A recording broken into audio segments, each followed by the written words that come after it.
Commercial shipping through the Strait of Hormuz is now facing its most serious disruption in years, as the expanding Iran war spills directly into one of the world's most critical maritime corridors. Multiple oil tankers have halted movement, insurers are pulling coverage, and shipping companies are reassessing whether it is safe to enter the Gulf at all. What began as an intensifying air and missile campaign has now reached the arteries of the global energy system. According to reporting from Reuters, commercial vessels have either been damaged, stranded, or forced to reroute amid heightened military tensions. Some tankers already inside the Gulf are waiting for naval escorts or clearer security assessments before attempting to exit. Others scheduled to enter the waterway have delayed departure entirely. The result is an immediate bottleneck in global crude transport. The Strait of Hormuz is only about 21 miles wide at its narrowest point, with shipping lanes even tighter. That geographical reality makes it inherently vulnerable during conflict. Even limited military activity, drone launches, missile threats, or naval maneuvers can disrupt traffic because there is little margin for error. A single strike or miscalculation can shut down transit for days. Iran's posture has sharply escalated the risk calculation for commercial operators. Reports indicate warnings to vessels attempting passage and heightened military alert status in the surrounding waters. The United States and allied naval forces have increased surveillance and patrol activity, but the environment remains tense. Shipping executives now face a dilemma: move forward and risk damage, or hold back and disrupt supply contracts. Insurance markets reacted almost immediately. Maritime insurers began reassessing war risk premiums for ships entering the Gulf. In previous crises, premiums have multiplied several times over within days. Early indicators suggest a similar pattern unfolding now. For tanker operators already working on tight margins, that spike in insurance cost can make voyages economically unviable. The consequences extend beyond oil producers. Liquefied natural gas shipments, refined petroleum products, and commercial container traffic all rely on safe passage through or near this choke point. Any sustained disruption could ripple through refineries in Asia, fuel markets in Europe, and global shipping supply chains. Energy analysts are closely monitoring tanker tracking data. Satellite systems show unusual clustering of vessels in safer waters outside the strait, suggesting operators are waiting for clearer security conditions. Some shipping firms have reportedly instructed captains to reduce speed or anchor temporarily until naval advisories provide updated guidance. This situation marks a shift in the character of the Iran war. The conflict is no longer confined to airstrikes and missile exchanges on land. It has reached international commerce. Historically, threats to the Strait of Hormuz have been used as leverage during periods of high tension, but actual sustained disruption is rare, precisely because of the global economic consequences. The concern now is duration. A short-term slowdown can be absorbed by global oil reserves and alternative export routes. A prolonged standoff, however, would tighten supplies and heighten volatility. Markets are already responding with increased caution, and governments are evaluating contingency measures. The Pentagon has not indicated a full maritime blockade, but naval positioning in the region signals preparation for escalation if commercial vessels are directly targeted. Gulf states are also on alert, balancing their security cooperation with Western powers while trying to shield their own infrastructure from retaliatory strikes. What makes this moment especially volatile is the combination of military activity, economic vulnerability, and narrow geography. A single misfire, drone interception, or vessel strike could instantly transform a tense standoff into a broader naval confrontation. For now, shipping lanes remain technically open, but functionally unstable. Tankers wait, insurers recalculate, energy traders watch every satellite image and naval movement, and the world's most critical oil artery hangs in a state of uncertainty that could define the next phase of this war. Roughly one-fifth of the world's daily oil consumption passes through a narrow stretch of water between Iran and Oman. The Strait of Hormuz is not simply another shipping route. It is the central artery of the global energy system. When instability reaches this corridor, the economic consequences extend far beyond the Middle East. At its narrowest navigable point, the strait is only a few miles wide in each direction for shipping traffic. Tankers must move through designated lanes that leave very little room for deviation. This geographic constraint makes the waterway uniquely vulnerable. Unlike open ocean routes, vessels here cannot easily reroute around danger. There is no alternative sea passage connecting the Persian Gulf to the Arabian Sea. Every barrel exported by sea from Iraq, Kuwait, Bahrain, Qatar, and much of Saudi Arabia's eastern oil fields must pass through this choke point. Saudi Arabia, the world's largest oil exporter, relies heavily on this corridor for shipments to Asia and Europe. The United Arab Emirates and Kuwait are similarly dependent. Iraq's southern export terminals feed directly into tanker traffic that exits through Hormuz. Even Qatar's massive liquefied natural gas exports, critical for European energy stability since the Ukraine war, depend on safe passage through these waters. There are limited workarounds.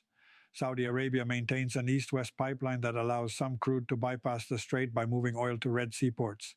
The UAE also has a pipeline that routes a portion of exports to the Gulf of Oman, but these alternatives handle only a fraction of total Gulf output. The majority still moves by tanker through Hormuz. In other words, redundancy exists, but not at scale. Historically, the strait has been threatened during periods of high tension, particularly during the Iran-Iraq War in the 1980s, when both sides targeted oil tankers in what became known as the Tanker War. Even then, the waterway was never fully closed. Global powers intervened diplomatically and militarily to ensure continued flow. The reason is simple. Shutting down Hormuz would cause immediate and dramatic oil price spikes worldwide. Markets respond not just to closures but to risk. Even the perception that traffic could be interrupted pushes traders to bid up crude futures.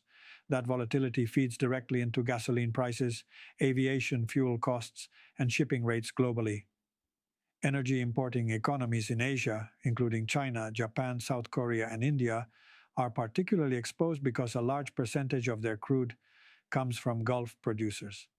Beyond oil, the strait is also critical for refined petroleum products and liquefied natural gas.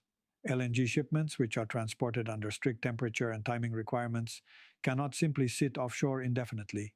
Delays disrupt contractual obligations and can tighten supply in regions already balancing energy security concerns. The strategic value of the strait also gives Iran leverage. By signaling the potential for disruption, Tehran can exert economic pressure without necessarily deploying a full blockade. Even limited harassment, drone activity, or naval exercises can trigger insurance hikes and commercial hesitation. This ambiguity complicates military responses because the threshold between signaling and outright aggression can be difficult to define. For Western naval forces, maintaining freedom of navigation through Hormuz has long been a core objective. The United States Fifth Fleet, headquartered in Bahrain, routinely patrols the region precisely to deter interference with commercial traffic. Any sustained disruption challenges that principle and risks escalating into direct maritime confrontation. What makes the current moment particularly sensitive is the scale of the broader Iran war. When airstrikes and missile exchanges are already underway, threats to maritime routes carry more weight. Shipping companies interpret military signaling differently during active conflict than during diplomatic standoffs. The Strait of Hormuz is therefore not just a geographic feature on a map. It is a pressure point in the global economy. Its narrow width concentrates risk. Its energy throughput magnifies consequences. And its political symbolism, as a gateway controlled in part by Iran, makes it central to the strategic calculus of every actor involved in this war. As long as instability persists in these waters, global markets will remain on edge. The world does not need a complete shutdown to feel the effects. Even partial disruption is enough to send economic shockwaves across continents. Oil markets reacted within hours of confirmed shipping disruptions near the Strait of Hormuz. Traders moved quickly to price in risk, pushing crude benchmarks higher amid fears that sustained instability could tighten global supply. Even before a formal blockade or full closure, uncertainty alone was enough to rattle energy markets. The immediate impact is psychological as much as physical. Energy markets operate heavily on expectations. If traders believe that shipments might slow or that damage to tankers could escalate, futures contracts rise in anticipation of reduced availability. That increase filters directly into gasoline prices, diesel costs, aviation fuel rates, and heating oil expenses worldwide. For consumers, the connection may feel indirect, but it is swift. Brent crude and West Texas Intermediate benchmarks both showed volatility as reports of damaged vessels and suspended transit circulated. Analysts cited fears that prolonged tension could remove millions of barrels per day from accessible global supply. Even if oil continues to flow at reduced capacity, the margin of spare production worldwide is limited. That leaves little cushion if escalation deepens. Shipping insurance markets have amplified the pressure. War risk premiums for vessels entering the Gulf region have surged, according to maritime industry reporting from Reuters. In previous high-tension episodes, premiums have multiplied several times over in a matter of days. Insurers reassess exposure constantly, and when conflict intensifies, they either raise rates dramatically or temporarily suspend coverage altogether. Without insurance, tankers cannot legally dock at most ports or secure financing. That means even ships willing to risk the voyage may be prevented from operating by contractual requirements. The ripple effect is immediate. Fewer vessels moving crude means tighter supply chains. Asian economies are particularly exposed. China, India, Japan, and South Korea depend heavily on Gulf oil shipments. A slowdown through Hormuz forces refiners in those countries to draw from strategic reserves or seek alternative suppliers, often at higher cost. European markets are also watching closely, especially after years of recalibration following reduced Russian energy imports. Beyond crude oil, liquefied natural gas shipments face similar vulnerability. Qatar, one of the world's largest LNG exporters, relies on transit through Hormuz. European nations that increased LNG imports to diversify away from Russian pipeline gas now face renewed uncertainty. Even temporary shipping delays can disrupt delivery schedules, particularly in colder seasons when demand spikes. Airlines are also exposed. Jet fuel prices are closely tied to crude benchmarks. If oil prices remain elevated, carriers may adjust ticket pricing or absorb higher operational costs. Cargo transport, already strained in some regions, could see cost increases that affect consumer goods. There is also an inflationary dimension. Higher fuel costs feed into transportation expenses, manufacturing input prices, and ultimately retail goods. Central banks monitoring inflation trends may find themselves facing renewed pressure, just as some economies were stabilizing. The economic aftershocks of geopolitical conflict rarely remain contained within the region where fighting occurs. Strategic petroleum reserves offer limited relief. Countries like the United States and China maintain stockpiles precisely for supply disruptions. However, drawing from reserves is a temporary measure. It can stabilize markets for weeks or months, but not indefinitely if the underlying shipping threat persists. Financial markets more broadly are sensitive to escalation risk. Energy sector stocks may rise on price increases, while airline and transportation stocks often dip in response to fuel cost concerns. Investors interpret developments in the Gulf not only as regional instability, but as indicators of broader geopolitical risk. Perhaps most importantly, prolonged disruption could reshape trade patterns. If shipping companies consistently judge the Gulf too risky, alternative routes and suppliers gain importance. Over time, that can alter investment decisions, pipeline construction priorities, and strategic energy partnerships. At this stage, the global economy is responding to uncertainty rather than confirmed long-term supply collapse. But uncertainty itself carries weight. Energy markets thrive on predictability. When one of the world's most vital transit corridors becomes unstable during active war, volatility becomes the norm. The economic consequences of the Iran war are no longer theoretical. They are already visible in price charts, insurance contracts, tanker tracking data, and investor behavior. And if instability in Hormuz continues, these early tremors could evolve into sustained global financial strain. Naval forces are now operating in one of the most crowded and strategically sensitive maritime zones in the world. As tensions intensify around the Strait of Hormuz, the presence of warships, surveillance aircraft, armed drones, and commercial tankers within close proximity has dramatically increased the risk of miscalculation. The United States maintains a significant naval footprint in the region through the Fifth Fleet, headquartered in Bahrain. Its mandate includes safeguarding commercial shipping lanes and ensuring freedom of navigation in the Gulf. In response to rising threats against tankers, U.S. destroyers and patrol aircraft have expanded escort and monitoring operations. Surveillance assets are tracking Iranian naval movements, missile deployments, and drone launch activity. Iran, for its part, has long invested in asymmetric naval capabilities designed specifically for this environment. Rather than relying solely on large warships, Tehran's strategy emphasizes fast attack craft, coastal missile batteries, naval mines, and armed drones. In narrow waterways like Hormuz, these systems can pose significant threats to even advanced naval forces. The geography favors defensive and disruptive tactics. The most immediate danger is not necessarily a deliberate large-scale naval battle, it is the possibility of a limited engagement spiraling out of control. A warning shot, drone interception, or aggressive maneuver between patrol boats could trigger rapid escalation. In such confined waters, response times are short and decision-making windows are compressed. Commercial vessels operating amid this tension face unique vulnerability. Tankers are slow, large, and difficult to maneuver. They cannot quickly evade incoming threats. Naval escorts can provide protection, but they also increase the military density of the environment. The more armed vessels operating in proximity, the higher the probability of accidental confrontation. Another concern is the deployment of naval mines. Even a limited mine-laying operation could force temporary closure of shipping lanes while clearance operations are conducted.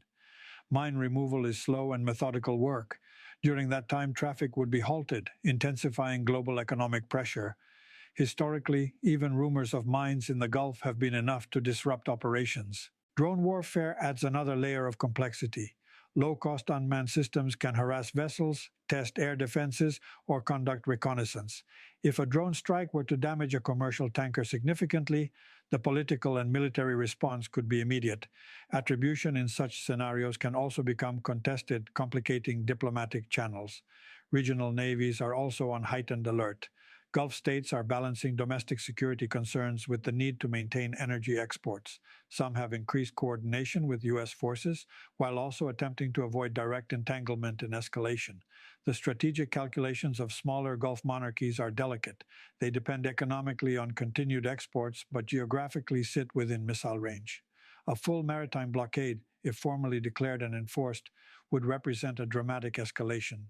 That scenario would likely trigger multinational naval operations aimed at reopening the corridor. However, even without a declared blockade, sustained harassment or targeted strikes could functionally restrict traffic. The distinction between de jure closure and de facto paralysis matters less to markets than actual tanker movement. There is also the broader strategic dimension. Control over maritime choke points has historically shaped global power dynamics. The Strait of Hormuz is one of several such choke points worldwide, alongside the Suez Canal and the Strait of Malacca. Any perception that freedom of navigation cannot be maintained undermines confidence in global trade stability. Military planners must therefore balance deterrence with restraint. Too little presence invites interference, too much aggressive posture risks provoking it. In an active war environment, maintaining that balance becomes significantly harder.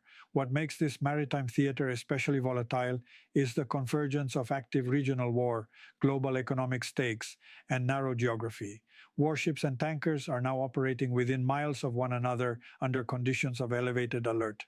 Communications must remain clear, identification must be precise, and rules of engagement must be tightly controlled. The coming days will be critical. If shipping continues under heavy escort without major incident, tensions may stabilize at a high but manageable level. If, however, a commercial vessel suffers significant damage or a naval confrontation occurs, the conflict could expand beyond air and missile exchanges into sustained maritime warfare.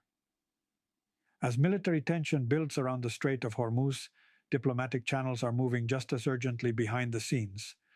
Governments across Europe, Asia, and the Middle East are now confronting the reality that this is no longer a contained regional war.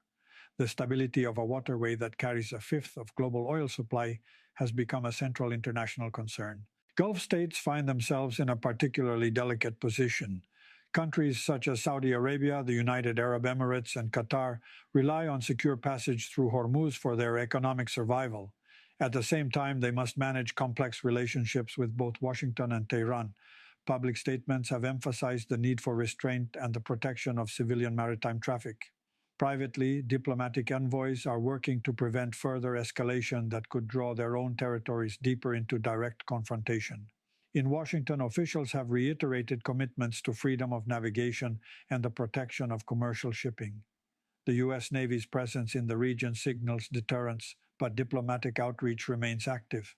Back-channel communications, often conducted through intermediaries such as Oman or European governments, are historically critical in moments like this. Even during peak tensions in previous Gulf crises, indirect dialogue has helped prevent full-scale maritime war. European leaders are also pressing for de-escalation. The European Union, already grappling with energy security concerns after the war in Ukraine, understands the economic consequences of prolonged instability in Hormuz. European diplomats are balancing condemnation of attacks on commercial vessels with calls for proportional responses that avoid spiraling into broader conflict. Asia's response may prove decisive. China, India, Japan, and South Korea are among the largest importers of Gulf crude. Beijing, in particular, has significant leverage given its economic relationship with Iran and its dependence on Middle Eastern energy supplies. Chinese officials have historically called for stability and dialogue in the Gulf, and renewed diplomatic engagement is likely underway. India and Japan, both heavily reliant on maritime energy imports, are similarly invested in keeping the corridor open. The United Nations has also entered discussions regarding maritime security. While Security Council consensus can be difficult during great power tension, even symbolic calls for restraint carry weight. The framing of the crisis at the international level, whether as defensive deterrence, economic coercion, or unlawful interference with shipping, will shape global perception. For Iran, the strait represents both leverage and risk. Signaling the ability to disrupt shipping increases bargaining power in negotiations. However, prolonged closure or sustained attacks on commercial vessels risk uniting a broad coalition against it. Historically, Iran has calibrated its actions carefully in the Gulf, applying pressure without crossing thresholds that would trigger overwhelming retaliation. Three broad scenarios now emerge. The first is controlled stabilization. Under this path, naval escorts secure shipping lanes, insurance markets gradually adjust, and diplomatic channels reduce immediate tensions. Oil prices remain elevated but manageable. Military presence stays high, yet direct clashes are avoided. The second is prolonged instability. Shipping continues under threat, insurance premiums remain extreme, and occasional incidents sustain volatility. Markets operate in a constant state of anxiety. Diplomatic talks drag on without clear resolution, and the risk of escalation lingers. The third scenario is full maritime confrontation. A major strike on a commercial tanker or direct clash between naval forces could trigger multinational intervention to forcibly secure the corridor. That would mark a decisive expansion of the war's scope, transforming it into an overt maritime conflict with global implications. At this stage, uncertainty defines the environment. No formal blockade has been universally recognized, yet the threat environment is reshaping trade behavior. Diplomats are racing to prevent economic pressure from translating into military escalation. The Strait of Hormuz has long symbolized the intersection of energy, geography, and power politics. Today, it stands once again at the center of a global crisis. Whether this moment becomes a short lived disruption or the beginning of sustained maritime conflict will depend on decisions made in naval command centers, presidential offices, and diplomatic backchannels over the coming days. For now, the world's most vital energy corridor remains open but fragile, and in times of war, fragility can quickly become fault line.